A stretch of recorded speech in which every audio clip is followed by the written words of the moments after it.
You know ID in the town all day. ID in the SEA. You know ID in the town all day. ID in the SEA.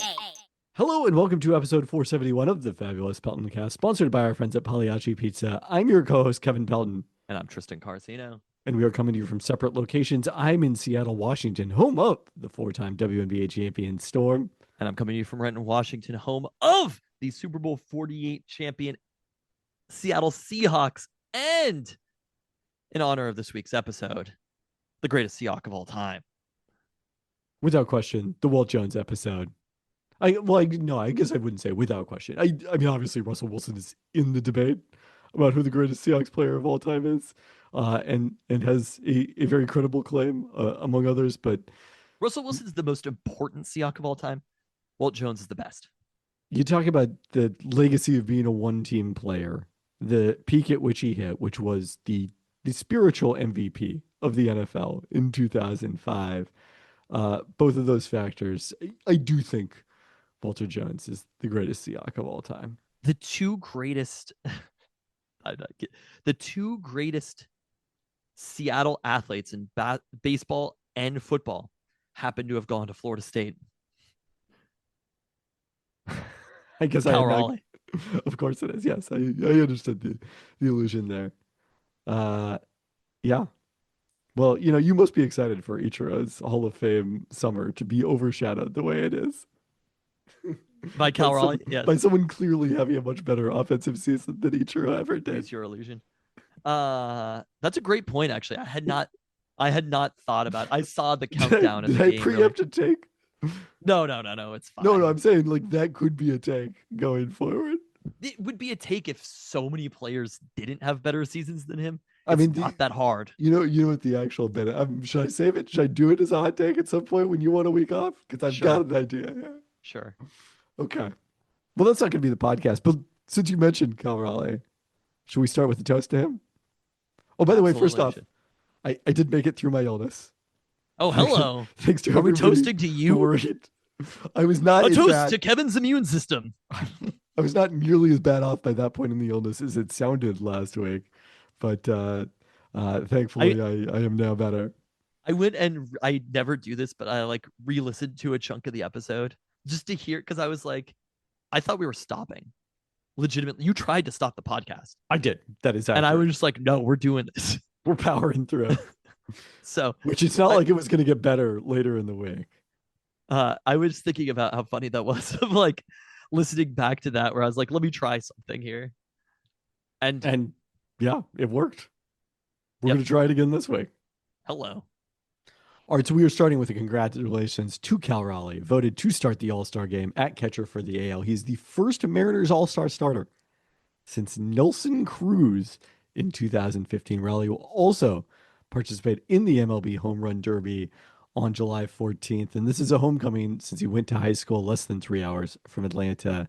Notably, he told reporters that he's considering hitting from both sides of the plate in the Derby. Wow, I love it. I don't know the context on whether that's happened before, so I'll need to look that up, but love the idea. Do you know the concept of how excited the Mariners are about his nickname being the Big Dumper and the peach emoji being the butt emoji that people use, and the game being in Atlanta, Georgia? I am aware, as a matter of fact, of how excited they are about that. I will say Mariners marketing is more excited about it than any person has ever been about anything on the face of the earth. Well, it worked because they got enough people to vote for Cal Raleigh for him to start the All-Star game. Fucking could be the MVP.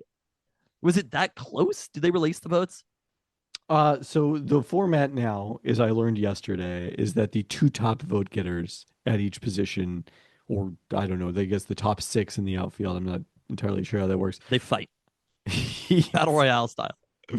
And Cal knocked out Alejandro Kirk, and therefore I like his odds against Alejandro Kirk.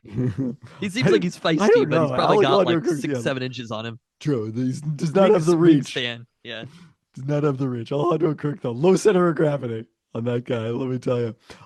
Anyways, the two of them were pitted against each other in the final voting. I do not believe it was close. I saw it was something like in the 70s for Cal, too, in the 20s for Kirk. Alejandro Kirk's not as short as I thought he was. He's 5'8". I mean, it's How not. short I did you thought he think was. he was? I thought he was like Jose Altuve short, Okay. but Cal has like 5 inches on him. All right, let's pause for story time here. We'll also semi-toast here. We did this last week, but to Lenny Wilkins, Or no, 7 inches on him. I was there for the statue unveiling on Saturday. Thankfully, I was well enough to attend that. And I look over to my left at one point during the ceremony, and I'm like, "Oh, there's Isaiah Thomas," and he just like is so nondescript because he was there by himself, and I don't know. I mean, I'm sure at some point I must have stood next to Isaiah Thomas. I've interviewed him many times over the course of his NBA career, but it's like I had forgotten until I looked over, like, oh, I'm taller than Isaiah Thomas. So there you go. It was a lovely ceremony. Many Sonics legends in attendance got a chance to write about it for ESPN. So great time Statue looks all good. around. Yeah. As people noted, Lenny pretty thick in the statue, perhaps thicker than he was during his NBA playing days. It was also amusing that he was depicted driving with the ball in his right hand, based on a photo from his brief stint at the end of his career with the Portland Trail Blazers, oddly. Uh, but I was driving okay right, with this statue, and now all of a sudden I'm mad. no, Why do we have to obviously, do this, people? What? Who? Why? Why would you find a photo of him from the Blazers and not the Sonics? Who was in charge of this? I don't know who was responsible for that. Apparently, it was easier to sculpt than whatever photos they Then found. any photo from the Sonics? I don't know, but They Lenny couldn't find a famously single. left-handed, and so it was very funny. Spencer Haywood brought this up a couple of times during Okay, so I the thought his interview face afterwards. looked pretty good because Yeah, no, I this think is it's really good. So it's the same artist. I don't know if we talked about this last week. Who did the? I think we did. this is like the Archive 75. This like when I Google Lenny Wilkins, the same photo pops up 2 times in a row. It's like probably on. I think this is what they did. I think whoever was making it Googled Lenny Wilkins and they found the first photo that showed up. The amount of photos of Lenny on the Blazers that show up, it's like in the NBA photo store. Huh. They just didn't quite dig deep enough here. I mean, it's strange. It doesn't ultimately matter whatsoever. I'm just gonna be like a little annoyed every You know, time I maybe see it's it. also because there's nobody around him in the photo, whereas like the most iconic Sonic's photo of him, like the one from Wikipedia that comes up at the front, there is a defender, with his hands near Lenny, so maybe a little harder to isolate him that way. Uh, but anyways, congrats to Lenny because it was also officially announced. The Storm finally made that official earlier Wednesday that the Sue Bird statue will be unveiled Sunday, August 17th, to join Lenny Wilkins on the West Plaza of Climate Pledge Arena. Friend of the pod, Percy Allen of the Seattle Times, did have that report on Saturday. I'm for So there it. you go. Back to You the hate toast. statues? Yes. I do not, as a philosophical matter, believe in statues. But if you are going to do statues, you can do a lot worse than Lenny and Sue, There we go. who both advanced past. No, I guess Lenny Wilkins never during his playing days did advance past the ALCS, but during his coaching days, certainly did. Congrats also to Storm forward Nneka Agwumike, who was voted an All-Star starter. It's the 10th All-Star appearance of Agwumike's career, putting her alongside all-time leader, the aforementioned Sue Bird, Diana Taurasi, Tamika Catchings, and Brittany Griner is one of 5 players to make double-digit WNBA All-Star games. So continuing to add to a legendary Hall of Fame resume and play at a high level this season. That's all I have for Toast. I did want to highlight, I think, a couple of things. This came up on the Discord. Do you want to talk about Illuminati hotties coming to Ballard? I guess that's That came next up on the week. Discord. I didn't even see this. That is, yeah, it did. It just recently did. That's next week, but to give people a It's little free. heads up about this. It's right there. Ballard Seafood Fest. I think it's going to be packed on the streets of Ballard. I hope so. I sadly will not be there since I will be in Vegas for the NBA Summer League and the Hoop Collective Live podcast that evening. But If love it. anybody comes, they should let me know on Discord. I'll be around. There was already talk of a meetup. The other Was thing, there really? Yeah. I saw none of this. I mean, within the last 15 minutes. Oh, okay. Well, So now you know when the segment was recorded. The The other thing I wanted to shout out is the return of Talking Taco Time is coming. It is scheduled. I want to ask the listener something. I- Is it important for me to get this out as a podcast on the 4th of July so you can listen to this as you're driving around during your 4th of July weekend? Let me know how much I should effort getting that up Thursday night or first thing Friday morning. So stay tuned. We've got a very exciting guest, so excited for that. It is the return of Chicken Caesar. I had a Chicken Caesar soft taco this evening. Can't wait to talk about it. All right, with that, it is now time for your favorite segment because we I have was the gonna say. return of the search for Seattle's best cookie, Hello. which took us this week to Temple Not an Pastries. abandoned search anymore. No, a paused search, but not abandoned, which took us this week to Temple Pastries. After running Temple Pastries at pop-ups, Christina Wood opened the Central District location in October 2020 in partnership with Broadcast Coffee Roasters. And I didn't realize until I drove up to go to there on Monday morning before the start of NBA free agency that I had previously been to this spot. And do you know why I went there? Why did you go there? Because I was going to Quick Pack Food Mart to search for Seattle's best chicken, which is Got right it. down the street. And across the street is Wood Shop, which that was an abandoned search, but was a strong contender for Seattle's best barbecue. So it is this 2 block stretch is a real nexus of the Seattle's best searches Pelton from the Pelton cast. I somehow got on the mailing list for Jack's Barbecue Catering. They sent it to me. They were like, "Does Votive need get your catering needs or whatever?" The amount of emails I've received from them about this, I'm just like, they would be out of Seattle's best barbecue. That is how many emails I've gotten Oh from them. no. They are going very national. There's Jack's Barbecues everywhere. Do they not have an unsubscribe button? I think they do, but it's one of those things where I'm like, I could just ignore this. Okay, well, you can't complain about them sending you too many emails if you have that option and have It was not a chosen. little excessive. I wanted to be like, hey, I like this. There just aren't that many people in Seattle. Like, we're not gonna have catering of barbecue. They're still exclusively within the Puget Sound area, right? They're expanding pretty quickly though. They do have a lot of locations now. 1, 2, 3, 4, 5, 6, 7. Yeah. It's enough locations that I look at it and I'm like, I'm being honest, the quality cannot be as good at that point. I don't I'm believe that any location could be at 7 locations and the quality can remain as high. I'm more optimistic than you are. I have not been to Jackson in a minute, but the last time I went was quite good. Anyways, so this was one of the locations that was highlighted in Infatuation's questionable list of Seattle's best chocolate chip cookies. So definitely wanted to make sure. I mean, it's not a cookie-centric place. This is a bakery. Their specialties are croissants and cronuts. So, it's not necessarily the thing they do, but they have multiple cookies. Uh, we tried not only their signature chocolate chip, which has sea salt and cocoa nibs, but also let me double check what the name was of the other one that they had. It's definitely got fig in it. So, do you want to start with your thoughts on these cookies? I didn't have them immediately. I had them at the end of the day when you brought them. And you had gotten them that morning, and then I had them later that night. Right. And I thought they were very good cookies. But to me, I'm looking at it and looking at the Instagram, and I'm like, I want to eat all of these other foods more than I want to have the cookie. And if I were to go to Temple Pastries, the chances of me getting a cookie there are 0%. Not because of the quality of the cookie, it's just I'm way more excited about the other pastries. Right.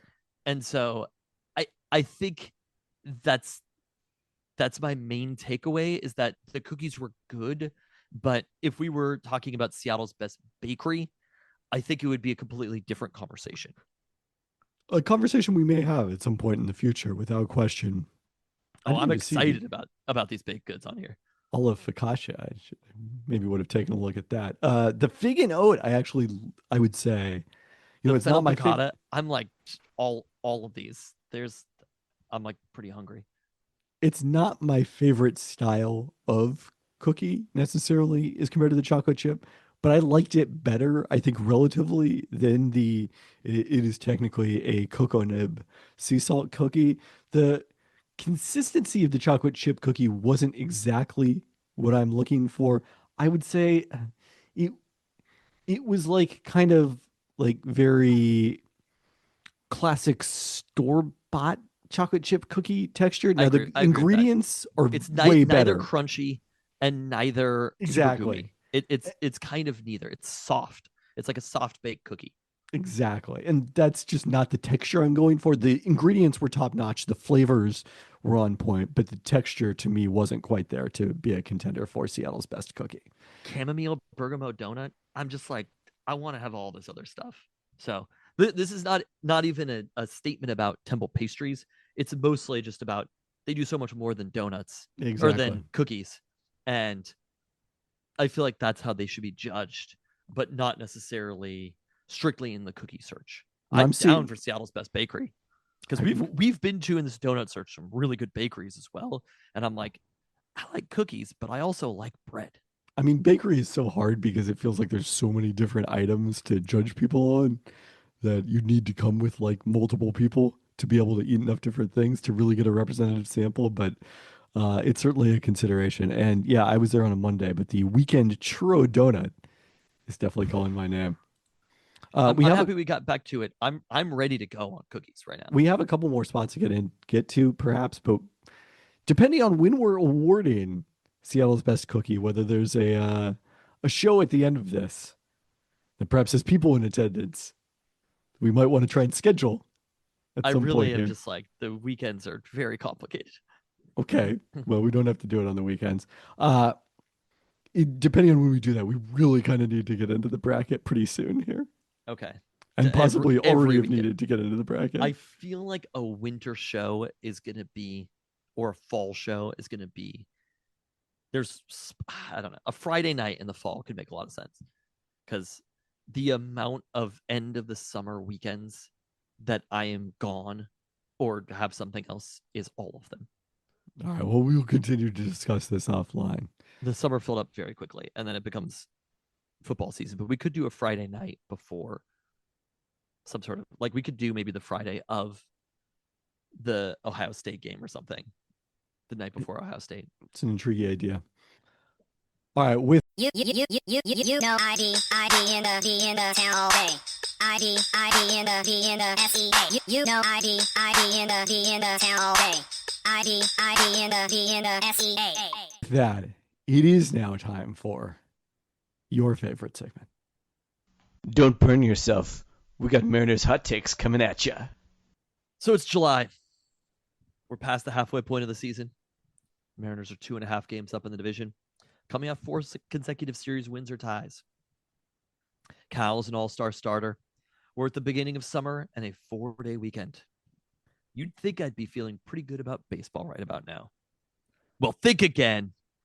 Maybe I'm feeling a little anti-authoritarian after another week in America that felt like a decade, but I've given Jerry the benefit of the doubt for too long. He said the goal was to win 54% of the games over a period of time. And you know what would be helpful achieving that goal? Winning anywhere close to 54% of their games. The record has been in decline season over season steadily since 2021.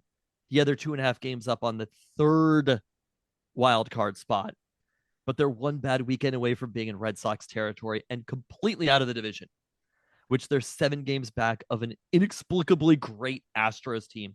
And I'm starting to question whether Jerry Dipoto has actually done anything good since the end of the playoff drought. I'll give him Randy Arozarena. Cal Raleigh's extension. But you know who ruled? The 2022 Seattle Mariners. And that is why I'm here to propose Jerry do the funnest thing possible. Take a page out of Pete Carroll's playbook, because who loves our guys more than us? And let's bring them back. Let me remind you of the Mariners' top 7 in WAR from 2022. Julio, Cal Raleigh, Logan Gilbert, J.P. Crawford, and a Eugenio Suarez, Sam Haggerty, and Ty France too. But Jerry, do you want to know what kind of roster would absolutely crush in 2025? A roster with Julio, Cal, Logan, JP, Eugenio, and Sam Onofrio Haggerty. Get on the phone today and bring these boys home, Jerry. We know them. We love them, and they're mashing on their current teams and expendable to them. Look, I like Ben Williamson and Cole Young, but do you want to know what I like more? 26 homers before the All-Star break from Gino and a respectable 721 ops from Onofrio. I think we'll be fine without Ben and Cole's occasional seeing eye single when we're staring down a lineup that legitimately would have no holes. Get on the phone now, Jerry, because you can have a time machine. There's no rule you have to wait until the deadline. The Cal playoff clincher, Julio on the 4th of July, Winker in LA, Haggerty with a better win percentage than Ichiro, the playoff win in Toronto. We loved those Mariners. They were our favorite team since 95. And guess what, Jerry? You could bring them back with 2 phone calls and restore our love for baseball in Seattle. And maybe, just maybe, even the Mets will part with Luis Torrens and we'll be fully whole. All right, that was a nice touch. I feel like Carlos Santana maybe needs to be part of this plan as well. This is not even a hot take. This is an actual thing the Mariners should do. I don't think that the Rangers are partying with Haggerty. There is a price, and I bet that price is not that high. I bet the price is not as high as you think it is. People are excited about Las Montes and all, but you know, when I give him up to get that is not the price that I'm talking about. But I give him up to get Haggerty back. You're right. I would. Yeah, I mean, Gino does seem like a plausible option here. It is time. Like, I don't even think of why would they need to sacrifice Cole Young? Like, he's playing. I'm not talking about trading Cole Young. I understand that, but Haggerty would be playing the Master Buoni role, or frankly, if we're all being honest with ourselves, after the month of June, Dylan Moore role. Goodbye. So, I will say there are a few things that I've learned about baseball. I said this last week. It takes time for baseball players. Dylan Moore will probably figure it out, but also we have enough of a history with Dylan Moore to understand the type of player he is. He's probably not going to get way better. He's probably not going to be as bad as he played in the month of June. The other thing about it, though, is that Ben Williamson and Cole Young are not Major League Baseball players right now. I don't agree with that. I think Cole Young is playing well lately, isn't he? Am I missing something? Cole Young is playing fine if your standards are 606 OPS. Like, that is just not. These are like that includes 54 the start of his career when he really struggled badly. I'm not saying, anyone, if you throw out the bad games is good, but like he was at 053 through his first 6 games.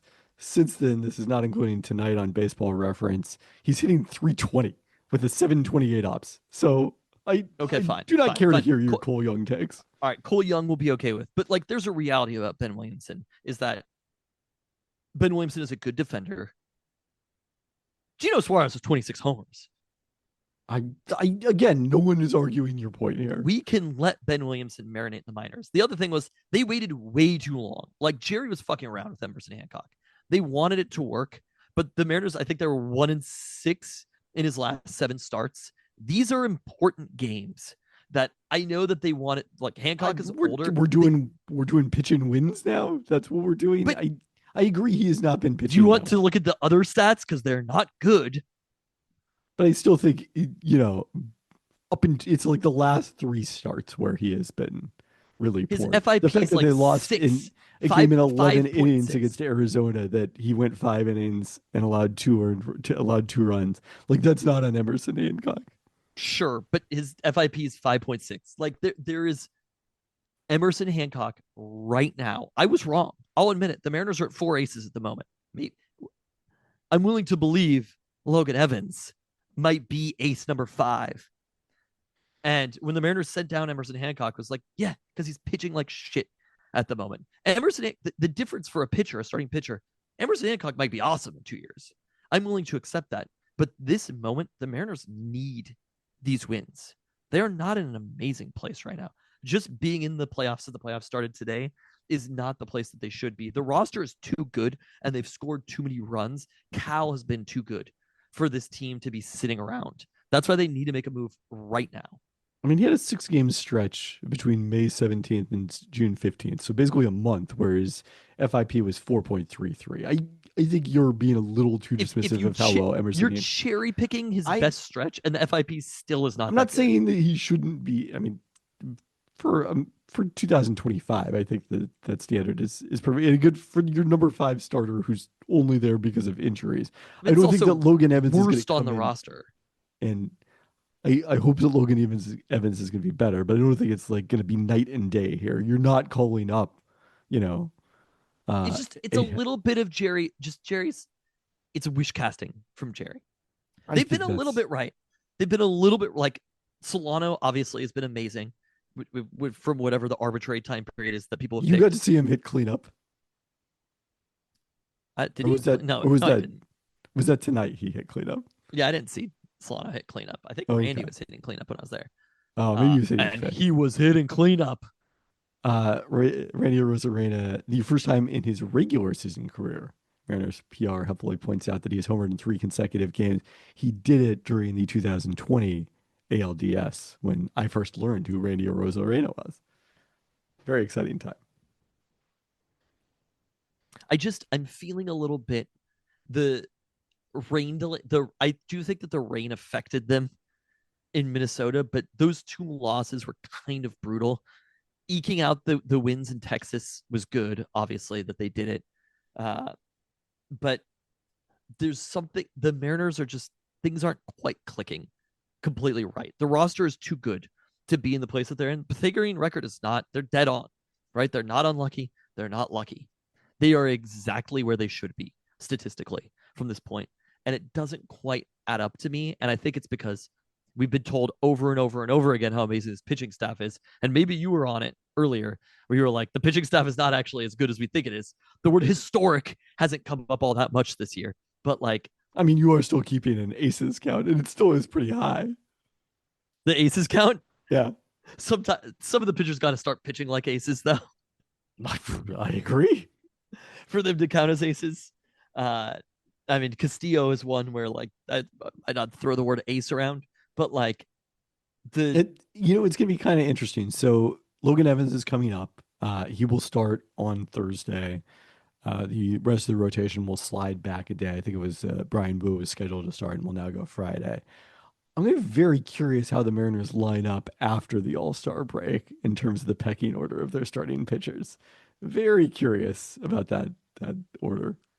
I mean, I think it's Gilbert, Wu, Kirby, Castillo, 5th starter. Whether the Mariners see it that way, I don't know. But that's, yes, that is the question here. Who among those, where do you feel like there'd be a disconnect between, I certainly think they still see Kirby as their second best pitcher. Ahead of Wu? Yeah. I mean, even though he's not performed as well this season. And I think there's also probably an element where they still do want to reduce the stress on Wu. I mean, I don't know. Maybe that's an element in how they handle Gilbert too, frankly. Yes. So. I'm not actually worried. Kirby's at negative WAR for the season. That's just not going to continue. Kirby probably is going to have a monster second half. He's going to get comfortable. His stuff still looks amazing to me. And it almost doesn't click with why it hasn't been working as well. I mean, his whip's still pretty freaking good. Your order was the FIP order, for the record, for what that's worth. But also, even looking at the bullpen, I'm like, they've kind of got 3 amazing relievers, and then even some other, it all seems like it should make, this team looks like it should be, the record should be better than it is. And the Astros look like the record should be worse. Yeah. Again, I don't think the Astros are massively statistically outperforming, but their run differential is very good.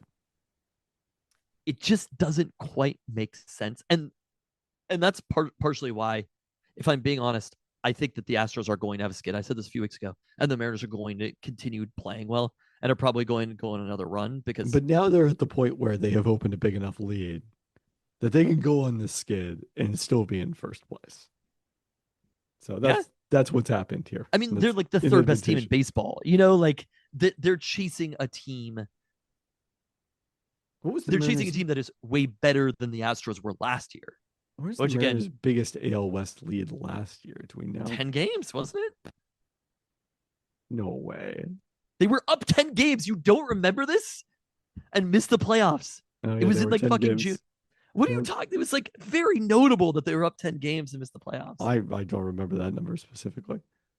Uh, So yeah, I guess you can use up that cushion. They were up considerable. They used it up by this point last year. They were I up actually don't know about the run differential. I think the Stros are massively outperforming the run differential. Let me look. massively. They were up Dude, two they at have this point last year. the third best record in baseball, and they have the Yeah, but ordinal ranks aren't necessarily that the relevant. 8th best run differential. That's pretty big. I don't know. Can you find what their Pythagorean record is? Their expected win loss is 48 and 37. So I guess they're 3 games ahead. I wouldn't I mean, consider those that 3 games are a massively huge outperforming. deal to the Mariners, though. I mean, are they? Kind of. Maybe at the end of the season they will be. But for example, like the Yankees are 6 games below their expected win loss. That I would consider massive. Well, yeah, I mean, they're in the 100+ run differential, but So I guess- Cleveland is outperforming its run expected win loss by 5 games. You know, it's not as practically wow, and they're important. still bad. Yeah, exactly. Anyway, it's an amount though. I'm still have faith in this team. I like all of the players, if that makes sense. Like I like Ben Williamson, but it is also a place where Well, you it's can like someone and think they should not be starting. That's allowed. and he could be part of the Mastroboni role, right? Like he could be part of a rotation, and Gino can DH. He can't be because the point of Mastroboni is that he plays every position in the infield and outfield. I feel like Williamson could play other infield positions. I'm sure he could play some others, but he was a shortstop. He's a good enough defender at third that I'm like, he could play elsewhere. Let me just say, if I were Ben Williamson, wouldn't be a bad situation to develop into a role player. Like his bat is of course not. He's young. Obviously, there's time for a lot of these players, but his bat is not you're going to have a steady job at third base somewhere type of bat. It's more of a but you his have to glove find your might way on be. the field. His glove at third base might be good It's enough. not quite an important enough position to warrant. And also, I'm just saying, Gino's a good defender as well. Oh, again, this is not an argument about that particular trade. This is an argument about if your best skill is your defense at a specific position, adding versatility may not help. Being worse at other positions, but being able to play them may not be that helpful. I don't know. I'd rather the other guy, Dylan Moore, moves around to accommodate to another team, Williamson, rather than the other way around. Maybe I've just never been a Dylan Moore guy. Like I earlier this season when he was hitting well, I was like, maybe I was wrong on Dylan Moore, but he's always reminded me a little bit too much of Willie Bloomquist. It's no fault of his own. Dylan Moore is just Willie Bloomquist. He's honestly had some very good moments and has statistically been pretty fine, but like outstanding season statistically last year. Something about I just don't trust Dylan Moore. Also, Ben Williamson kind of won the game today, so it was a great moment. Do you have any other takeaways from the game you attended? It's really freaking hot. I'm anti the 6:40 start when it's like 90 degrees out and have tickets in center field. It was untenable. You're allowed to move around. I did. Yeah. We sat right under the fireworks in right field. It was pretty fun. We're in like basically the last row. There you go. The games are so fast now too. Yes, except for the game that I attended with Luca. Oh yeah, there's took 4 hours. There was no alarm that went off. No. So it really happens. Seeing Cal homer, it was definitely. Here's what I'll say. I did the He's Up take a few weeks ago. It's true. Like we were walking around, we were going to go get. The ice cream places were packed because again it was very hot. But like Salt and Straw had such a long line that we turned around and got Dippin' Dots. And when we were walking to Salt and Straw, Cal was up, and I was like, we need to pause and stand behind a section or whatever and watch every single pitch to Cal. And then he hit the homer, and I was like, it wasn't, nobody was arguing against me doing it, but it was like, yeah, that's why we're doing this. And it was pretty cool to see the angle of that ball coming down and like getting over the fielder's head and everything. So it is definitely true. Like when Cal is up, and also that game when it was Randy was up next after that, when he was looking to hit his third homer, was kind of like, we've got to watch every pitch to Randy right now. I didn't say the same thing for Ben Williamson, but also maybe didn't say the same thing for Julio. Shall we get into the roundup? absolutely we should. Are you ready to take the reins? Absolutely, I am. Let's host Tristan.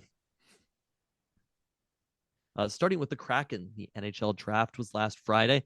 The Kraken drafted Canadian center Jake O'Brien with the number 8 pick, then loaded up on defensemen after that, taking them with their next 4 picks, including American Blake Fiddler at number 36, whom Kevin's ESPN colleague Rachel Dory described as a first-round talent and grading the Kraken an A-. Free agency also started Tuesday, and Kraken signed defenseman Ryan Lindgren to a 4-year, $18 million deal. The 27-year-old had played his entire NHL career with the Rangers. Your Rangers. I was like, I recognize that name a little. Oh no, that seems like a great sign. I mean, obviously, you were probably paying more attention to the goal scorers. It was like one majestic playoffs. Before a deadline trade to Colorado, he projects on the second or third line, could be particularly useful on penalty kill, having ranked second on the Rangers with 2 minutes and 42 seconds average time on ice on the kill per hockeyreference.com. Adam Larson and Jamie Alexiak, the only Kraken defensemen who averaged more than 118 time on the ice shorthanded. They also signed goalie Matt Murray to join Joey Decor and Philip Grubauer in net. Spent most of last season in the AHL with the Toronto Marlies, which is a team, the Marlies? Yes. Named after... I forget the story. I have been to the arena. Jacob? I have been to the arena. No, it's not spelled the same. I've been to the arena where the Marlies play because they did some all-star events there in 2016. The Kraken had the opportunity to buy out Grubauer for the 2/3 of his remaining contract of $10.1 million, but declined to do so. And then in some bad news, the Kraken did buy out Joey Veleno.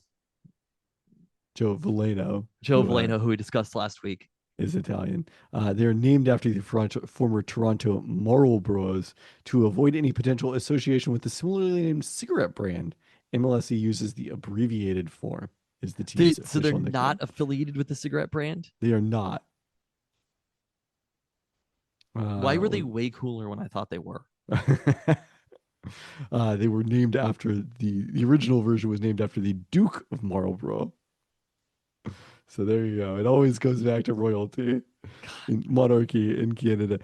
You also didn't have this since I added it after I sent you the notes, and you didn't load the updated one. Ahead of the draft, the Kraken traded their 4th-round pick to the Minnesota Wild for center Freddie Gaudreau, who's known for his two-way play. His 18 goals last season were the second most of his career. Gaudreau is age 32 and carries a $2.1 million cap hit through 2027-28. So, Kraken adding a lot of depth. Not necessarily a lot of star talent, but certainly a lot of depth. I know stuff. I see why we freed you up. The Sounders last week with a 2-0 win versus Austin FC. After a frustrating start, Jesus Ferreira scored in the first half stoppage time, and Danny Musovsky doubled the lead in the 54th minute as the Sounders kept a clean sheet despite losing Reed Baker-Whiting to a second yellow in the 89th minute. Austin FC managed just one shot on goal, though expected goals actually ended up pretty close in this game, 2.1 for the Sounders to 1.7 for Los Verdes. Jordan Morris saw most action since April, entering in the 75th minute. Sitting at 5th in the West, albeit tied in points per match with LAFC, with 2 matches in hand. I've lost you in the notes here. Sounders will now host one of the top teams. I don't feel like this is good. You're better at doing this than I am.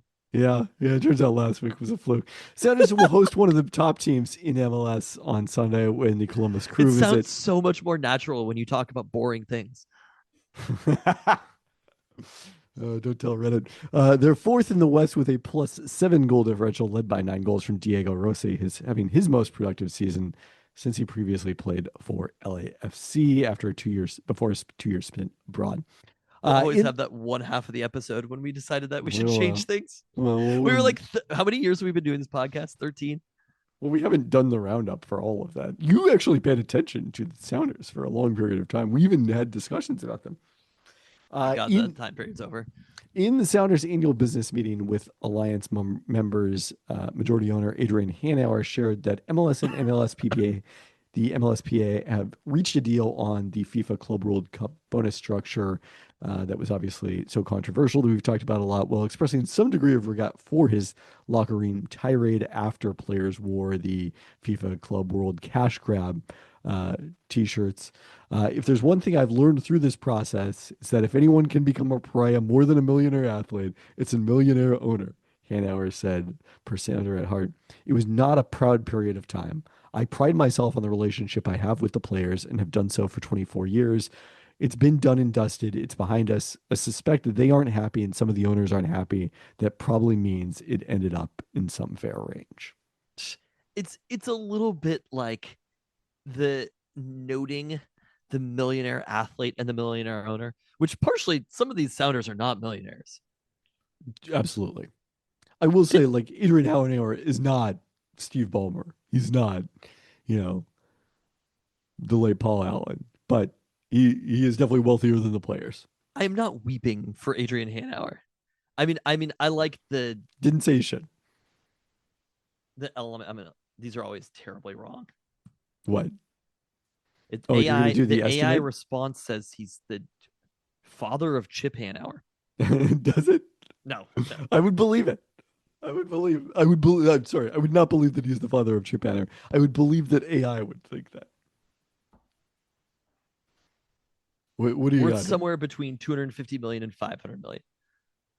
I mean, That's like imagine having that many million to have that be the range. I'd be curious how much of Adrian Hanauer's wealth is strictly due to the Sounders. Like, he certainly did invest in them in the right time. Moving on to Seattle Reign FC, 3 Reign players started Sunday's 4-0 USWNT friendly win over Ireland. Lynn Biendolo, Jordan Bugg, and Sam Meza, with Meza earning her first cap with the full national team. Biendolo, wearing the captain's armband for the first time, opened the scoring in the 11th minute. She and goalkeeper Claudia Dickey started Wednesday as USWNT beat Canada 3-0 in another friendly, with Meza playing off the bench. In the wake of Meza's USWNT debut, the Reign announced a 3-year extension for her through 2028. The North Carolina product is age 23 and has started 9 of 13 matches for the Reign during a breakthrough second campaign. Thank God we quit that era of me hosting. That was terrible. Seattle Storm have lost 2 of 3. Well, we're just going to move past it. It's done and dusted. Seattle Storm have lost 2 of last 3 since we last podcasted. They gave up 94 points to the Indiana Fever last Tuesday, despite Caitlin Clark scoring a career low 6 points on 3 of 13 shooting before being sidelined for the last week or so here. That one did look a little better after Indiana, granted without that kind of scoring, went into Minnesota and won the Commissioner's Cup on Tuesday night without Caitlin Clark. But has in Aaliyah Seattle, Boston kind of taken the next level? Yeah, I mean, she's an all-star starter, deservedly so. No-brainer pick. She's She better had than 31. Caitlin Clark. I mean, this season, yes. In general, no. She had 31 points on 13 of 18 shooting against the Storm. Kelsey Mitchell had 26 points, some big threes in the fourth quarter. Storm did bounce back Friday to blow out the lowly Connecticut Sun 97-81 in a game that wasn't that close. Storm led by 27 through 3 quarters, and Dominique Malinga had a career-high 11 points in 20 minutes. On Sunday, the Storm suffered their worst defeat since 2023, losing 84-57 to the Golden State Valkyries, dropping to 0-2 against the expansion team, which is now above 500 this season. Storm shot just 27% from the field, including 6 of 28 on threes. Gave up 31 points on the third quarter as things got out of hand, or outscored 20-4 on fast break points and 46-18 in the paint. So that was a tough one to. Did you you started hosting again and you started getting sick? My throat has got a little dry this late in the podcast since we've already recorded the after the pod, obviously. What? Uh, yeah, yeah, I'm Wow. breaking the fourth wall here. The Storm are still fifth in the WNBA standings at 10-7, albeit only a half game ahead of the Valkyries. They are headed east this week. They'll face the Atlanta Dream on Thursday and the New York Liberty in a Sunday matinee. So I think the thing is, you should never get too excited when a team is playing well, as we were at with the Storm maybe a week ago, 2 weeks ago, and probably shouldn't be as down as we are right now. Although Valkyries are the kryptonite for them. They very much are. Do not want to see them in the first round of the playoffs. Playoffs. No. uh, so there's a long season still to happen before then, but that's not going to be very good for the old point differential. Huh? No, no. Although again, the blowout win over Connecticut did help pad things a bit. Also, reserves will be announced soon after the starters were announced, and the Storm should have two players I would expect in that group: Skylar Diggins and Gabby Williams, which would be her first All Star appearance. We have both of them on our ESPN All Star teams. Yeah, they're still 7-3 in their last 10. I think the Storm are fine. They are fine, yes, but definitely a bit of a reality check. Like, one of the things was I, the Storm were like crowing a little bit about their 3-point shooting, and it's like, you know, those things have a way of evening out over time. And They personally were. I like you, Noel Quinn, I think, because of the fact that they've been so maligned for their lack of 3-point shooting when they were leading the league in 3-point percentage, was happy to play. I mean, they're still second, but they have come back In to 3-point earth. percentage. Yeah. But they just don't take that many.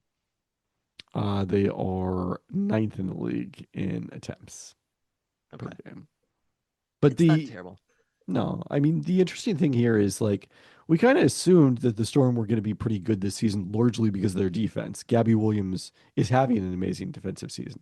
Eze Magbagor is one of the league's best rim protectors historically. Neko Gumake is a very good versatile defender. Skylar Diggins plays all defensive caliber, style on the perimeter. They brought back Alicia Clark, who's, one of the most experienced and versatile defenders in the league.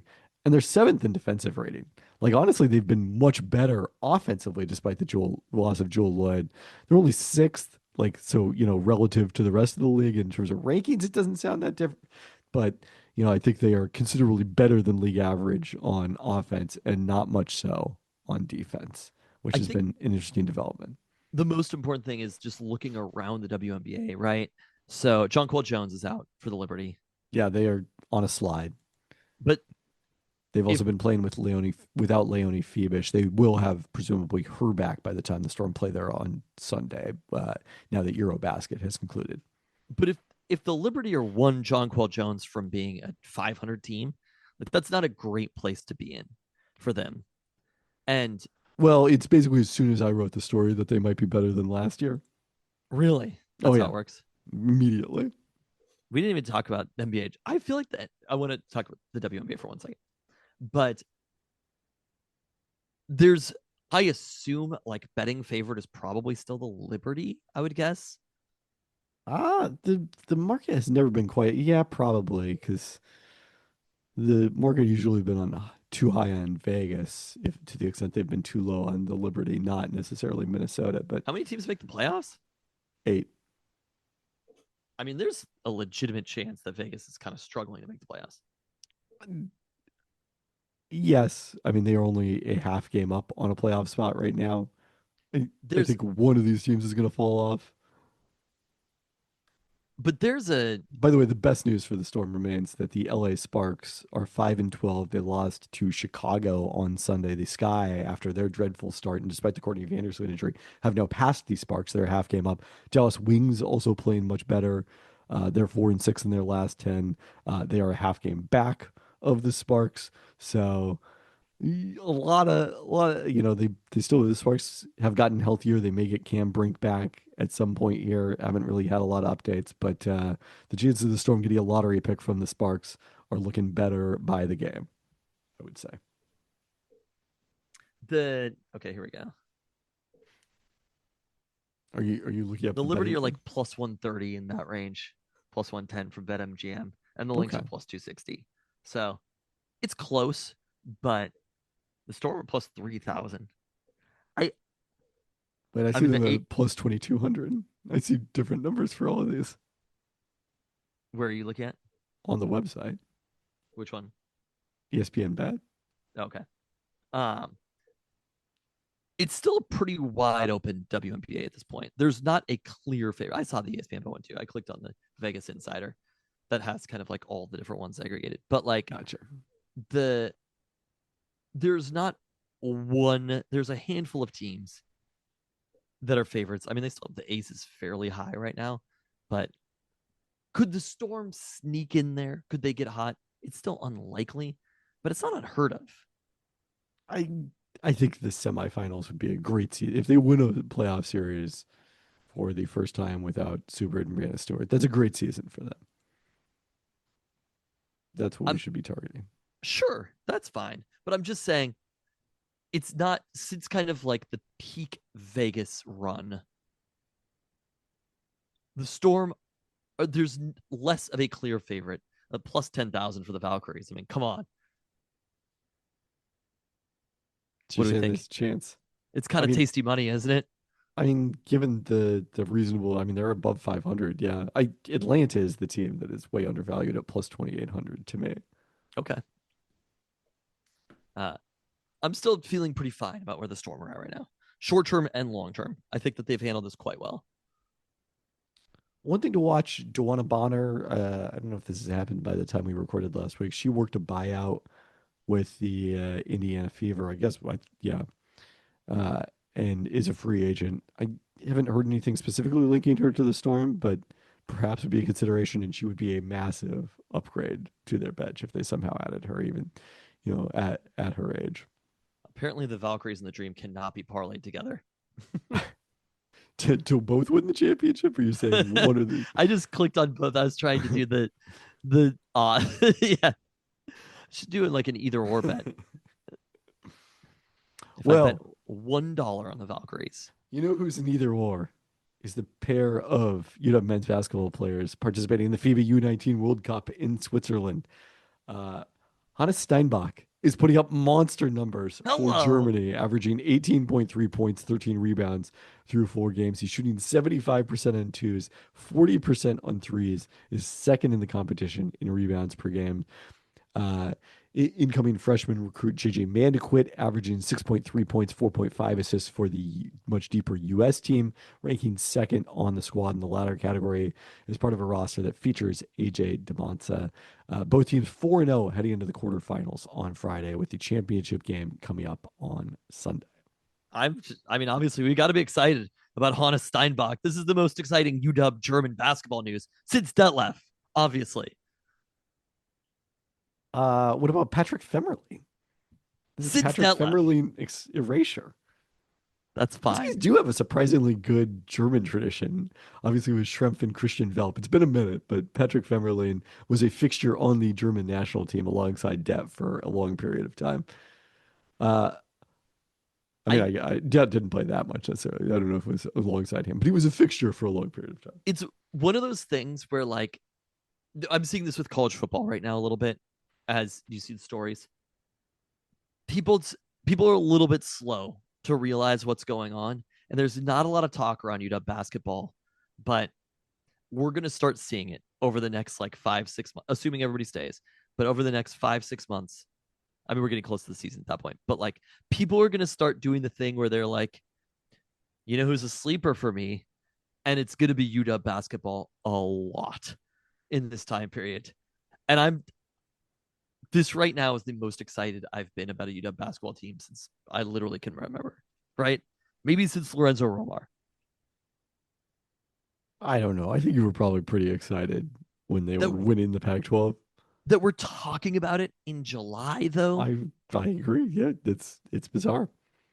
Huskies also made some schedule news. They agreed to a home and home series with Baylor. They're traveling to Waco this season before hosting the Bears in 2026-27. A surprising tie between these two teams who previously played to start both the 2019-20 and 2020-21 seasons. That was a big win in November 2019 in I remember it. Alaska.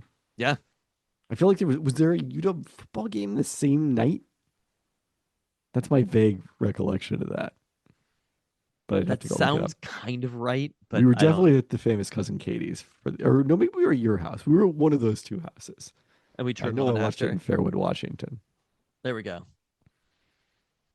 The Seahawks officially signed cornerback Shaquille Griffin. Oh, did you have more in UW men's basketball? I don't. People are. It's starting to. This is a UW football thought though, but I'm obviously being fed this. People are starting to understand who Damon Williams is. Oh, I And guess we should have mentioned in here. Maybe that could have been a toast for winning whatever the passing competition was at Madden Academy. That certainly got him some attention. it's like he's like hipster pick right now for like great young quarterback. There are bigger names out there, but people are really starting right about now. I think when the college football video game comes out, I'm so fascinated to see how good he is. But if he's like a dominant runner and passer, I don't think they could accurately portray Damon Williams just how good of a passer he is. And I think that's the one thing that people don't understand about Damon. Like I saw him win that and I was like, of course he did. Right? He is underrated at this point. But we're in this month. I don't know if you saw that there's an NFL game in the month that we're in. I'm sure you must hate that information. But What do you? No, I'm not processing that information. think hard about it. There's not I don't. not a regular season game, I but understand. I don't agree with that information. the Hall of Fame game is in the month of July. Don't accept it. So it is coming. Winter is coming. But The sun is still setting at 9:30 on the coast. no, So it's like we're in the very beginning of summer, you know.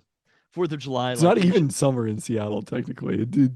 I mean, the weather-wise, this has changed maybe, but historically, it I shouldn't was be gonna say, until explain Saturday. to me the word technically in that sentence. Sorry. It's not summer in Seattle technically. Historically, Seattle summer does not begin for real until July 5th. Somebody was asking me about that. I was on the talking with somebody from California, and they were talking about how they might want to move to Seattle, and they were like, "Have you noticed that it's gotten hotter?" And I was like, "Oh, yes, it has definitely gotten hotter earlier and later in Seattle." But as we get closer to it, I think people are starting to learn a little bit about Damon Williams. And I will say, I will mourn, of course, as time passes, the summer and the sunshine. But the closer that we get to seeing Damon play football again is going to be exciting. Every little thing, just like take us to Damon. So the Huskies, that game was November 8, 2019. The game, which was played in That was the Baylor Anchorage. game. Yep. Huskies won it 67-64. That was Baylor's only loss through their first 25 games of the season. They then lost at home to number one Kansas. They finished that season 26-4, ranked number 3 in the Ken Palm rankings. This was the core of the team that won the national championship the following year, that beat the Huskies by about 1,000,000 points the next year in the season openers between those two teams. Still a perplexing. Was there a football game? Was there a Husky I mean, football game that day? There was a Husky football game that day at Oregon State. This is a game that you may famously recall was famously like preempted like the entire first half on FS1 for, I want to say, car racing. I don't know if I have the time to go I look up the sort of story. remember that. I mean, we were streaming it, so we didn't notice the issue because we're not the age of the median UW football season ticket holder. I mean, we are actually probably, but Getting a lot closer to it. oh no, you're getting closer every day. Huskies won this one 19-7 in Corvallis over Oregon State, a 7:30 p.m. Friday night kickoff. Oregon State did not score offensively in the game. Their only touchdown came on a touchdown, a pick six on one of Jacob Eason's 2 interceptions in this one. But the Huskies, It was that season. Okay, I was trying to remember which season it was. oh yeah, the Huskies still won it comfortably, getting 174 yards on 25 carries and 2 touchdowns from Savon Ahmed. They held Jake Savon. Luton to 88 yards on 19 of 28 passing with an interception. Shooting Luton. An interception from Elijah Molden. So good times. 2 sacks from Joe Tryon Shoyinka, 1.5 from Edifwan Ulafosio, a half from Levi Onzarike. This defense, it's like, oh, all these guys are in the NFL. Was that? Other than Oh man, Ulafosio. those Jimmy like defenses. They were mean. They were awesome. This team was slightly underrated by me overall. They had some annoying losses. Was that Colorado game? Were we driving to Portland while that happened? The Colorado game that they lost the next weekend? It definitely was not. Yeah, that sounds right. We were not paying close attention. This is, no, well, that wasn't, no, maybe I'm thinking of There's some Colorado game that I listened to on the radio driving to Portland. I think you're thinking of the game where Sam Heward started in the 2021 season. Is probably the game at Colorado you're thinking of. Fair enough. This one I think was, it was late on a Saturday night. I don't. Oh, I was there. That's the reason I don't remember watching it. I was fucking there. It was Wow. cold. Easton did not play well. But This they team did, wasn't terrible. The Oregon loss was Justin Herbert, right? and this was the game where there was the pass to the very good receiver, LA Rams, On which team? on the Huskies. Puka Nakua. Okay. There was a 4th down pass. Oh, where and he he was caught probably it? interfered with, Oh, there was a pass. and they did not throw a flag, and the Huskies lost. Puka Nakua did have a 33-yard touchdown catch in this game. Eason 23 of 30 for 289 yards, 3 touchdowns. In my head, Puka Nakua only played the COVID season in Seattle, but he was gone by then, right? No, I think did he he- was part of the he team for the played COVID that season as season. well, and then I don't even subsequently really transferred. remember him from this year. Oh my God, I'm still mad about that. I distinctly remember there are a few moments. We walked into Herbert this game sucked late because in this game. we were at a break. No, I mean he was 24 of 38, but He sucked 4 early on. touchdowns. Early on, Herbert was not playing well, and I remember yelling at Herbert from the East End zone back in the olden days. And Huskies did lead it 28-14 early in the 3rd quarter after Oh the my Nakua touchdown. And they scored a Peyton Henry field goal was their only score the remainder of the way. Oregon had 3 touchdowns, including the go-ahead score with 5:10 to go. if we'd freaking, I'm still mad about this loss. I could care less about that Colorado loss that you were at, but this one, I distinctly remember watching Puka Nakua get pass interfered with and then not throw a flag. And we were in it was at the 30 or something. It was like a 4th and 5 at 30. Yeah, I can remember where we were, that it was on the other end of the field from the East Yep. End zone. Ah, And then All I right. mean, we played number 9 Utah pretty tough the next week, losing 33-28. that one again, no recollection of. I feel like you weren't at this game, but maybe I'm conflating it No, with that's, something that, else. that's a different. I'm sure I was there. There was some other Utah game that I wasn't at, but Tyler Huntley, 19 of 24 for 284 yards. Zach Moss, I wasn't at the 27 Utah carries for 100 game yards 2 years ago in 20. Oh, okay. that they won. Where what's his name dropped on the pick, dropped the ball. Oh, yes. Who was that? Memorable moment that. All right. Do we want to talk about the Seahawks now? Much rather talk about college football. They officially signed cornerback Shaquille Griffin, brought him back to Seattle on Wednesday. To your point, it's not just Pete Carroll. The Seahawks still love bringing guys back. Per my colleague Jeremy Fowler, it's a 1-year, $3 million base with a max value of $4 million. Griffin will turn 30 later this month. He last played for the Seahawks in 2020 before signing the big contract with Jacksonville as a free agent. Played just 19 games over 2 seasons for the Jaguars before being waived. Split 2023 between 2 teams, then landed in Minnesota last year and played basically the same role he's competing to play in Seattle this year. He started just 3 games, but played 50% of the snaps with our old friend Byron Murphy Jr., speaking of those Jimmy Lake defenses, in the Devin Witherspoon role where he toggles between outside corner in base lineups and then the slot when they play the nickel. I'm for it, obviously. Yeah. I mean, there were other veteran cornerback options here, but Griffin, he doesn't have knowledge of the scheme anymore because obviously it's different under Mike McDonald, but knowledge of the organization, familiarity, all of that. seems if it's close, you may as well bring back a guy who was a very popular member of the team. Yeah, I love Shaquille Griffin. So there you go. The amount, if you had to rank right now how much you care about Seattle sports teams, what would your ranking be? Storm number 1, Mariners number 2, Sonics number 3. Oh, that doesn't. You can't count the Sonics. uh, Sonics number 3. I'm talking about in this very moment right now, not like overall. yeah, I know. I guess UW football number 4, and then maybe the Seahawks. I don't know. What's your ranking? Do I want to know? Damon Williams gets a ranking of his own, of course. I care about Damon. I've only cared about 2 players ever this much: early Russell Wilson and Damon Williams. I've never cared about a player this much. Maybe I'll say since the 2000s. Like I don't really remember the feeling around like Griffey and A-Rod and stuff, but like, or yeah, Durant we weren't even that excited about. And the Sonic Stars, like What do you they mean all weren't that excited about? I mean, we were excited about Durant, but it was always with the like the It was cloud never of- like, oh man, we're gonna get to watch this guy for the next 10 years. yeah. And like Richard, it took him so long to get good that there was never one moment where it was like, now is the time. And Ray Allen came like kind of fully formed. So you don't agree with that? I think that Ray very quickly in his time at Seattle showed that he had more to offer than what he had done in Milwaukee.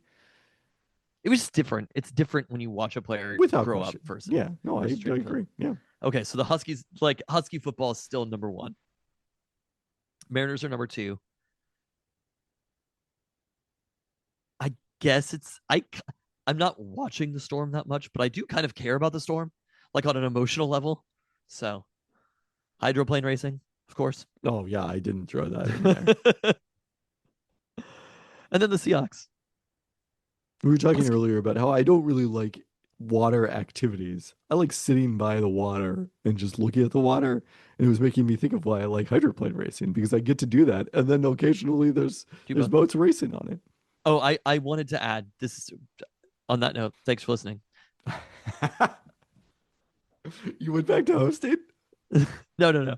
I wanted to add something from the end talk, but I was going to say I was at BMX races over the weekend, all day Saturday, all day Sunday. And the thing, partially because I was in Eastern Washington, you'll hear more about that later. The thing that it reminded me about the most was hydroplane racing. Huh. It's like a little annoyingly organized.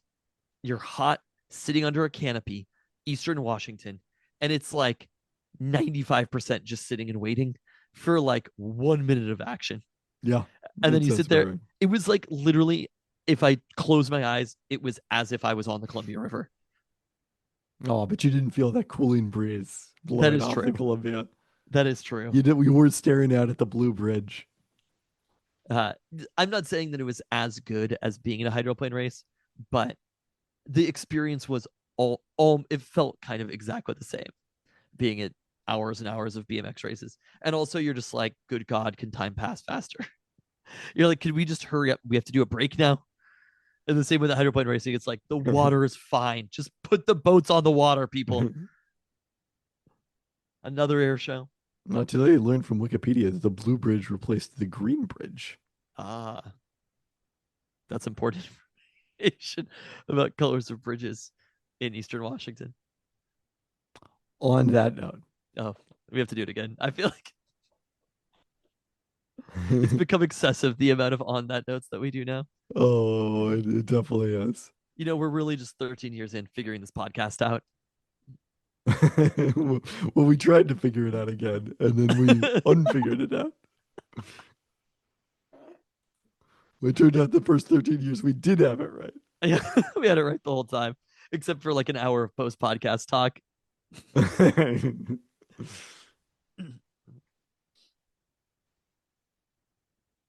I can't podcast with 2 Kevin Peltons. I mean, last week you podcasted with 0, so maybe it would even out. Felt weirdly natural podcasting just by myself, though. You're gonna do it Zach Lowe and Bill I Simmons went style? Just do monologues? Zach Lowe, Bill Simmons. Does Zach Lowe? He does monologues at the beginning of the podcast. I think he did an entire monologue podcast over the weekend. I do believe. Do you have after the pod talk? Do I have after the podcast? Yeah, of course I have after the pod talk. Well, now it's after the pod. Let's talk. Wow. First off, I have a perspective about Richland, Washington. I have two perspectives. I On mean, Eastern Washington. I have a perspective about Richland, Washington. But I was not there last weekend. In fairness, so I have not been there in years.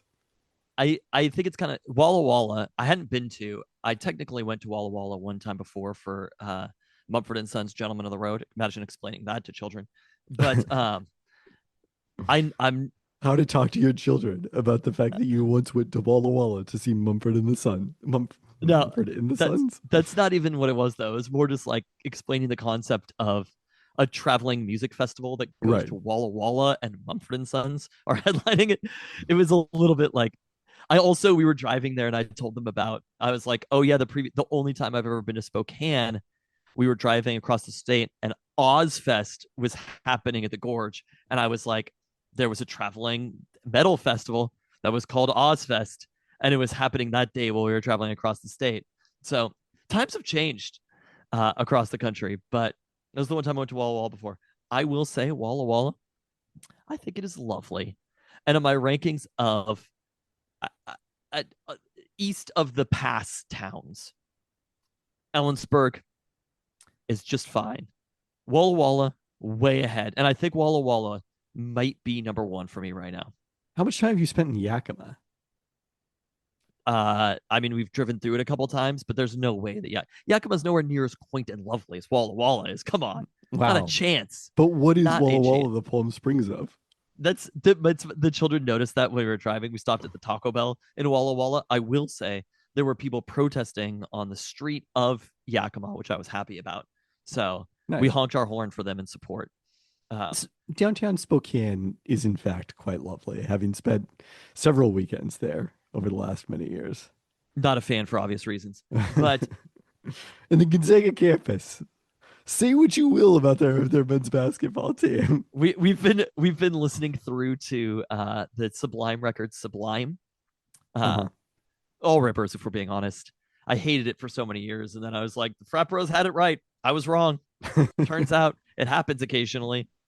It was like, I'm sure this is a thing that is dead now, but it was like every college party circa 2005. That was the record. It was like only about 10 years old at that point. It just like reached the exact peak for frat bros to listen Critical to. mass. But April 26, 1992, he calls out Eugene, Oregon. In it, I had forgotten that or not known that. Yeah. There's also some parts of April 26, 1992 that I'm like, ignore this part. Right. Half of this I'm like for. The other half I'm like, he was a little bit off base there, but you know, the intent was okay. The heart was in the right place. So anyway, Richland is like weirdly. So what I was looking for, I was in Walla Walla, and I was like, I knew that the children wanted to get pizza, and I was like, I'm not interested in eating Domino's or whatever. And I was like, I want to find, similar to what I would do for a baseball tournament, like a local burger place, just like a small burger place or something, which, as we know in Wenatchee, there's an amazing one, right? That's kind of what I was looking for. That's Zips, right? I think that is Zips in Wenatchee, yeah. I haven't been there in forever. Where's Wenatchee in your East of the Pass power rankings? I think it's fine. I think Wenatchee's okay. The problem is some of the towns, like Yakima's a little too big. Walla Walla is small. Maybe there's a population threshold because I feel like you lose a little bit of character, like Yakima, Wenatchee size. But so I just looked for burgers in Richland. There's not a single highly rated, just like small mom and pop corner burger place in all of Richland. It was shocking to see. And every single restaurant that came up in Richland was Graze or whatever. And I'm like, this is not what I'm looking for. Richland. How are you not? Because I looked in Walla Walla and there were like 5 different options of the exact place that I was looking for. But I was like, I'll be fine. I don't need to go in Walla Walla. I could get on the road to Richland before this. And Richland could not provide for me what I was looking for in terms of a small burger place that had incredible burgers. Because they're all like, you look anywhere along the I-5 corridor. I mean, Miners in Yakima, famous for this. It's a little too big, but yes, I would be okay with Miners. I would have been fine with that. Miners is like semi sit down, right? Yeah. What? And you had like an allergen experience there that wasn't. I would be fine going there. Luca did. I didn't care. He wasn't eating his food. Can I ask an important question though? To go back a little bit, you started with this saying the kids wanted pizza. And then you were searching for burger places. So I'm a little confused. This was for me and Keelan. They got pizza. Okay. But I was like, I don't want to eat Domino's. I want to find something like this. So anyway. I thought you were going to look for like a local pizza parlor, which could be fun as well. They were getting Domino's. That was set. Did you get Spud Nuts? No, I actually really wanted Spud Nuts though. The timing didn't work out for me to get them. Okay. I saw Spud Nuts like I was looking on Yelp in Richland, and I was like, "Damn, I could go for a Spud Nut right now." Is always invented by a Pelton. We are going to be in Kennewick next month. So is there a Spud Nuts there? I don't know if there is, but it's not that far from Richland. I'm sure we can figure it out. Okay, fair enough. Yeah, there's going to be a lot of us there. One of us can go get Spud Nuts. Here's my take on Richland, Washington. Do you think we could get the famous cousin Katie on the pod? Absolutely not. She'll never. She'll be in her hometown. Maybe she'll be a little bit more comfortable. But here's my take on Richland, Washington. It is somehow things directed at Latin American people because it's Richland, Washington. And also, it is like Portland circa 2010. It seems baffling to me. I'm very curious to see this when we get there. I'm telling you, pull up Yelp and it's just like, what is going on? Who does Richland, Washington think it is? However, I literally went and I was looking for I was like a dessert or something and coffee, something like that. And right there by the Holiday Inn on the river by IHG, which is as amazing as I thought it would be, was a coffee stand parked on the river that is like bookstore / coffee stand, and the person who I assume is the owner of this had, no shit, I swear to God, a giant Portland mustache. It was awesome. I'm not even complaining about it. The dream of the 90s is alive in Richland, Washington. Somehow. I saw him and I was like, he was like, how do you do, sir? He's like 28 or whatever. And he was like, Gillian are broken. And he's like, dare I ask how this happened? And I'm like, dare you talk like a person from 2025? You dare not, because you're in Richland, Washington, which is somehow Portland in 2010. Wow. Minus the Blazers, I guess. They might move a team there. The Tri-Cities Americans. They had Russell Wilson. Playing for the Dust Devils, of course, not the Tri-Cities Americans, who are a hockey team. Be very impressive if Russell Wilson played for the WHL team in the Tri-Cities. 3-sport athlete. So, okay, the other thing was, it's funny that I do this around the 4th of July. Can I ask a Walla Walla question to go back for a second? Because the Russell Wilson sort of transitions this.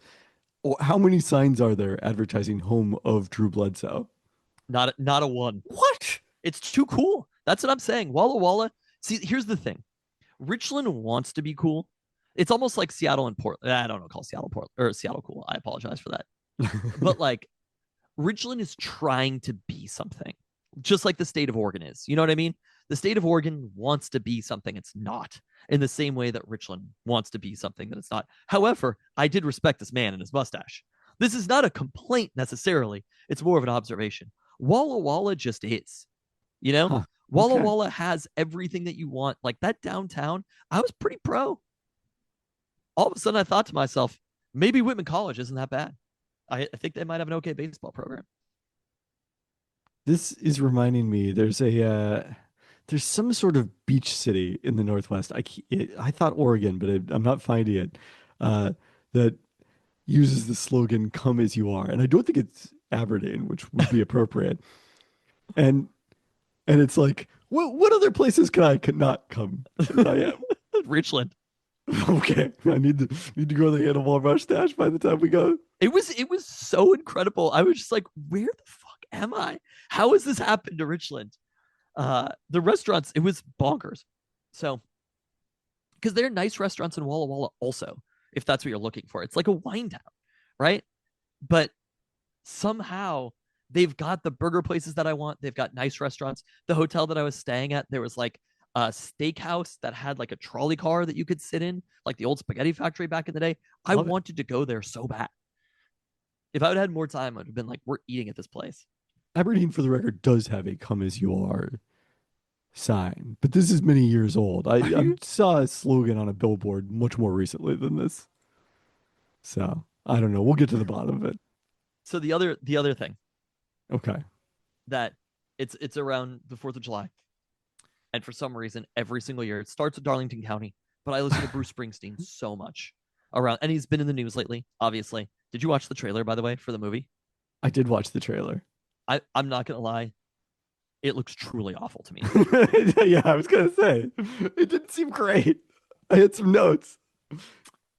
I like Jeremy Allen White. I'm maybe like a little bit annoyed with, I've kind of had enough of Jeremy Allen White, but I like the idea of him as Bruce Springsteen, but I'm like, he really seems very put upon in the trailer. That's like the only way that I could describe it. That seems fair. Yeah. It's very Nebraska heavy, which I don't mean, know. that's what this is about. Which is not a complaint necessarily, but like the whole thing just seems quite strange to me overall. I'm not disputing it. So it is the only, we went to the Biggie one back in the day. Correct. Rock biopic. I am deeply against rock biopics. It is not a thing I'm interested in. I did, as I think discussed on the podcast. You watched the Bob Dylan one. Yes. What is the word when you glorify like casted something? I'm sorry, what?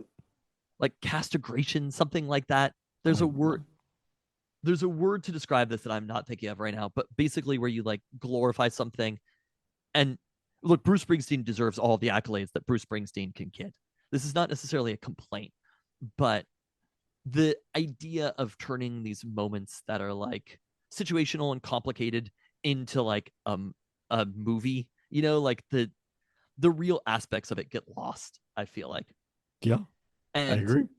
Even in this, so I was explaining to the children, I was like, Bruce Springsteen was just so upset for so many, basically like Born to Run came out.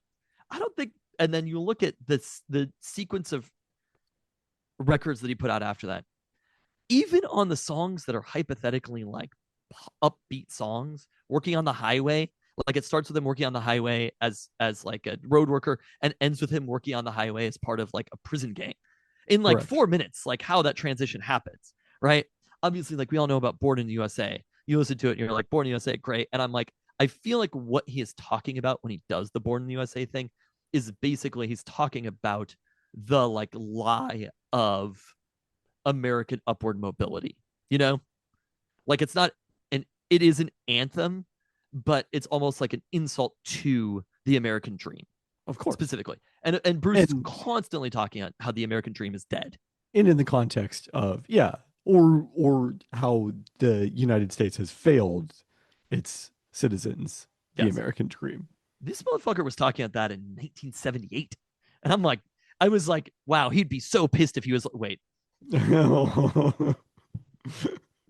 Well, good news. Because let me tell you, with a lot of people that were pissed about things in 1978, it has not gone that direction. No, that's Bruce is a real one. Bruce is to his core. So anyway, we're listening to, I'm pulling out because we just have CDs in the van, right? And I couldn't find the Born in the USA CD. So what I did was I pulled out Bruce Springsteen Live 1975 to 1985. Hello. Okay. Because the children needed to hear some talking. And it is like, I don't think I've listened to him intro The River and not gotten chills a single time in my life. It's just I watched the Springsteen Just the Stories. Did you actually watch that? I told the children that that's what it was. the SNL sketch with Yeah, I Ben know Stiller, right? Ben Stiller. But Yeah. I told the children that I think that might have been, was that on SNL or is that on the Ben Stiller show? Or It's he was hosting originally it? from the Ben Stiller show. It then where I became aware of it was when he did it on SNL. So I was like, kids, I was like, we can either listen to this, we listen to the Low End Theory by a Tribe Called Quest first, and like, great record. I keep pausing it to like add context to things, and I'm like, here's New York rap in this time period, and like literally like Q-Tip is just constantly talking on that record about other artists. He keeps shouting out other artists from New York rap from the early 90s and who are like 99% mostly irrelevant now. But it's kind of interesting. So I'm like explaining context for all of these things. And I'm like talking about how jazz music sort of evolved over time into hip hop, and like the inspiration between the two. Wait, by the way, are you familiar with the Sam Presti jazz hip hop album? I I saw the thing and I am not surprised by it. I've seen him. That man has had a soul patch in his life. I can't say I've ever seen him with a soul patch, but But I I just also know that he haven't has. He's haven't had one. confirmed. Uh, we're watching some Top Chef Seattle right now, and Tom Colicchio's got the soul patch going. Does he? Is that new or is that older one? No, it's from 2012. Okay, so Bruce Springsteen live 1975 to 1985. And the children are like, what record is this song on or whatever? And I'm like, well, there are two albums before Bruce like blew up. And like it's by modern standards, they'd be like the greatest selling records of the year or something. But to the larger masses, Bruce was fairly like smaller artist. He wasn't the biggest artist in the world. And so I was like, Greetings from Asbury Park, New Jersey, The Wild Innocent, and the E Street Shuffle. And then I'm talking about it, and not to be all like, who else? And I was like, Bruce Springsteen is the spiritual predecessor to Kendrick Lamar. Huh. Wow. You cooked on that one. Because I could straight up walk. It's too bad. It's too bad Springsteen never had a beef and performed one of his songs at the Super Bowl. That would have been quite a moment. I mean, I guess actually he currently is having the beef. He just hasn't done the song yet and has not performed it at any Super Bowls. I don't know if the NFL would go with that one. So okay, Kendrick has two records before Kendrick is massive, right? There's Overly Dedicated, and then there's Section 80. There's like a hit on Section 80 legitimately, right? And like Bruce has hits from the early albums. It's not like they're like tiny songs, but like Blinded by the Light, obviously Man for Man. But Yes, like I was gonna like, say he had Manfred Mann a hit. But like I think if you look back, there are songs that were probably bigger, Spirit in the Night or whatever, growing up or whatever. Like there's songs that were probably bigger than we give them credit for, just because of how big the later Bruce songs became. Yeah. And it's the same with ADHD. You know what I mean? Like if Kendrick never has the bigger albums after that, maybe like ADHD is like what he's known for, So I'm like, those are kind of like, they match up almost precisely, right? A lot of hype beforehand, and then he does it. He has the record, Good Kid, Mad City, Border Run, still like probably the most important record. Not necessarily the biggest, but the most important record that each of them put out. And then like they get a little bit more experimental and creative with what they're doing after that, right? So it's like To Pimp a Butterfly, and I'm like, it's easily as Darkness on the Edge Down. It's not even close. You know what I mean? Like that's the one that if you're a real one, you're like, To Pimp a Butterfly, that's the best Kendrick record. Same with Darkness on the Edge Down. That's it. Where you're like, I know this doesn't have the hits on it in the same way. That is the album. It's like they match up so closely in those two. Then it's like you go to The River and Damn, and you're like, huge hits, maybe not as critically acclaimed, a little bit of like figuring out where they are in the world as artists, as having broken through, but establishing themselves as kind of like they're doing their thing. It's a little bit similar to what they did before. Then they get a little bit experimental, right? You have Mr. Morale, and then you have Nebraska. Mr. Morale is not quite Nebraska. I don't think anything is Nebraska. But it would be hard for a hip hop album to be that. But true. Kendrick had to tear it down for a second, right? Like he wasn't the biggest artist in the world in that moment with Mr. Morale. He was on a concept, and he was on a concept that wasn't the same as a lot of rappers were on, in the same way that Bruce, as the biggest artist in the world, was not like people as the biggest artists in the world weren't releasing Nebraska. Obviously, Jeremy Allen White will tell us all about it. Then, after that, comes, and we are literally in this moment. You could feel it. Kendrick Lamar will never be as big as he is today. Today is the moment that Kendrick Lamar is the biggest artist he will ever be in his entire life. And every single day after this, he will be less big because he cannot be any bigger. In the same way, Born in the USA, GNX, right? The biggest hits of their, obviously Kendrick has like the single outside of it, but I'm considering Not Like Us in the GNX era. And same with Bruce, right? Born in the USA is not Bruce's best record, but it has Bruce's biggest hits. And those two at the same time, Bruce literally Born in the USA never will be. Jeremy Allen, they talk about it. They're like, he's going to tear it down and then he's going to be the biggest artist in the world, right? In the trailer, that is the exact thing. They match up almost precisely. And Bruce never again was as big as he was on Born in the USA. It wasn't his creative peak, but it was his cultural peak. And it was his Apex Mountain. Yeah, that was it. Apex Mountain for the both of them. And the thing that is the most similar about them is like Kendrick isn't fun music, right? Like when you look at let's say Born in the USA is the biggest Bruce song, probably is. It's a song where you're like, I like the song, I like listening to it.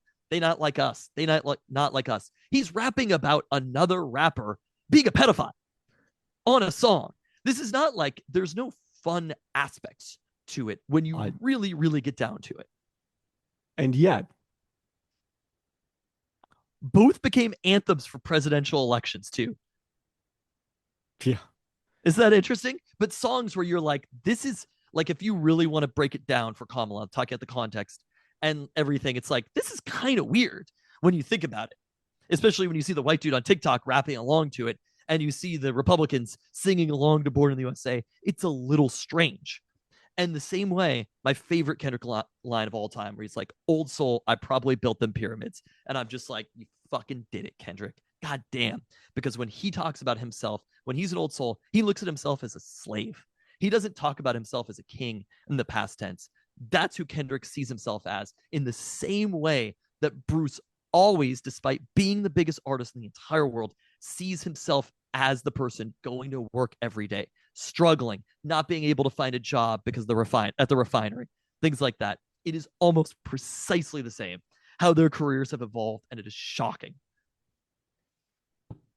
I look forward to your presentation about this at some music festival. Like, imagine festival. breaking that down to children in the car and just being like, okay. Well, if any children were going to get it, it is your children. Let me tell you one last thing for this trip, though. So we took 410 across because 90 was trafficked. Have you ever done this where you drive like through Mount Rainier? No. Strange times getting off at a rest stop at Mount Rainier because of the other cultural thing happening, seeing signs for it. But I literally, for the first time in my entire life, drove by a car that was actively on fire. Huh. And so it's like a 2-lane road, or I guess 4-lane road, I suppose. There were 2 lanes that you're going in each direction. And there was a car just ablaze happening. We happened to be there right after it caught on fire. And I drove through there so fast because I was like, I've played GTA. This motherfucker might blow up. And everybody was out of it. It seems like everybody is safe. The car definitely burnt to a crisp.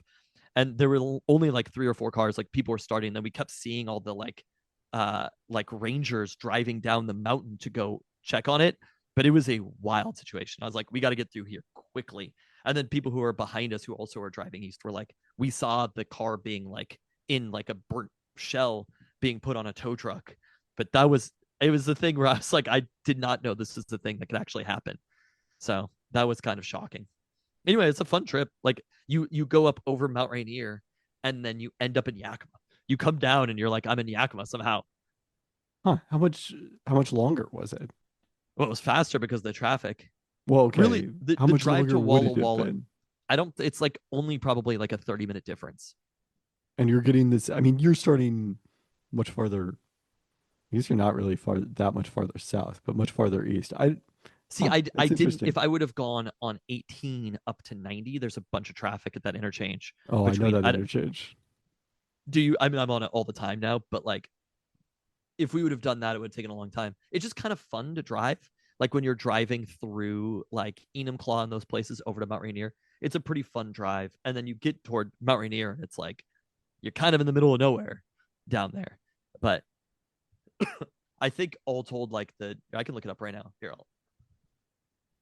Oh, this is great podcasting. You should definitely do this. Yeah. An hour and Walla whatever into this episode. from my house is it's 414 on the like I-90 route and 447 on the other route. So it's not that huge of a difference. It's a 30-minute difference, but I will say it was way more scenic on the 410 route. And with there's traffic on 90, I was kind of shocked that it took us on it. So it's pretty fun. Yeah, there you go. Yeah. On that note, thanks for listening. This has basically just become a segment where we just talk. it has. Yes. We've invented a podcast. The post-podcast talk is us inventing a podcast. Thanks for listening.